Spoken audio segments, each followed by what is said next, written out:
Hola a todos y bienvenidos a una sesión más de olas invertidas. Hoy vamos a estudiar cuál es el movimiento que tienen las partículas cargadas cuando están dentro de un campo magnético. El primero de los casos que vamos a estudiar es el movimiento de partículas cargadas que inciden paralelamente a un campo magnético uniforme.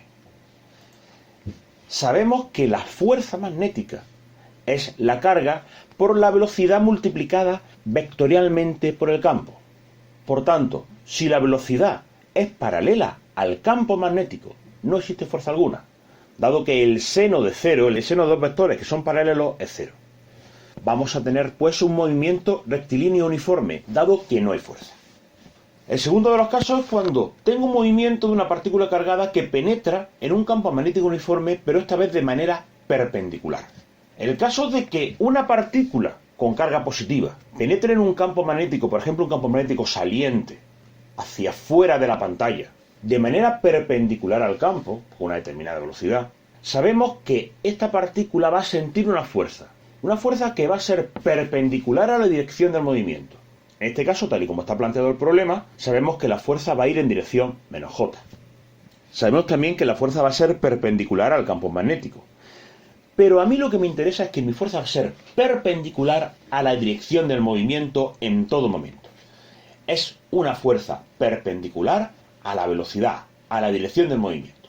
La cuestión es que nosotros sabemos que cuando tenemos una fuerza constante que es perpendicular al movimiento, esto nos produce un movimiento circular uniforme. Aparece una fuerza centrípeta que tiende a curvar la trayectoria. Desde un punto de vista matemático tendremos que la fuerza magnética, que es la carga por la velocidad y por el campo, sabemos que es una fuerza máxima, dado que ambos vectores, vector velocidad y vector campo magnético, son perpendiculares. Pero, aparte de la fuerza magnética, también voy a tener una fuerza centrípeta. Una fuerza centrípeta que, como siempre, valdrá la masa por la velocidad de la partícula al cuadrado partido el radio de la trayectoria. Ambas dos fuerzas han de ser iguales para que la trayectoria sea estable. O que lo mismo, la carga por la velocidad por el campo es igual que la masa por la velocidad al cuadrado y partido por el radio de la trayectoria. Lógicamente podemos simplificar una velocidad, con lo cual me queda que la carga por el campo es la masa por la velocidad partido por el radio. Cosas que podemos sacar de aquí. El radio de nuestro movimiento circular uniforme va a ser, despejando el radio, la masa por la velocidad partido la carga por el campo. El sentido, lógicamente, me va a depender del valor de la carga. Cargas positivas y cargas negativas hacen que se sientan fuerzas de signos contrarios. Por tanto, cargas positivas y cargas negativas dentro de un mismo campo magnético van a realizar movimientos circulares de dirección contraria. Más cosas. Sabemos que podemos relacionar la velocidad y la velocidad angular. La velocidad es velocidad angular por el radio. Dado que sabemos que el radio es masa por velocidad partido la carga por el campo, obtenemos fácilmente que la velocidad angular de la partícula es carga de la partícula partido por la masa de la partícula y por el campo magnético. A este resultado se le conoce como frecuencia de sincrotón. Y como podemos ver, aparte del campo magnético que yo lo puedo variar como a mí me interese, en la frecuencia de sincrotón solamente depende de la relación entre la carga y la masa. Una relación que es única para cada partícula. Esta frecuencia me va a mí a permitir diferenciar unas partículas de otras. Por último, como también sabemos que el periodo es 2pi partido por la frecuencia, llegamos rápidamente a que mi periodo del movimiento va a ser 2pi por la masa partido la carga por el campo magnético. Última de las opciones. En el caso de que mi partícula entre de manera oblicua al campo magnético.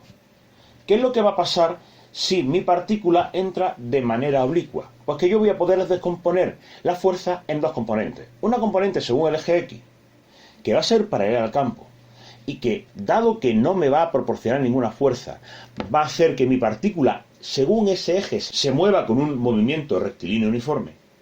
Y voy a tener una componente perpendicular al campo, una componente según el eje Y, que en este caso voy a tener una fuerza constante y me va a producir un movimiento circular uniforme, como hemos visto que se produce cuando una partícula penetra en un campo magnético de manera perpendicular. Si yo uno estos dos movimientos, movimiento en el eje X, que es rectilíneo uniforme, y un movimiento circular según el eje Y, lo que voy a tener es un movimiento helicoidal, me va a formar una hélice. El radio de la hélice, pues lógicamente será la masa por la velocidad según la componente I, partido la carga por el campo.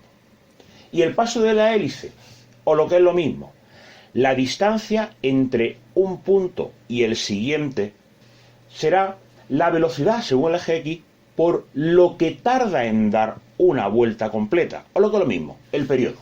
Es decir, el paso de la hélice será la velocidad según el eje X por 2pi por la masa partido la carga por el campo. Pues bien, hasta aquí esta sesión de aula invertida. Esperemos que haya sido de interés. Un saludo.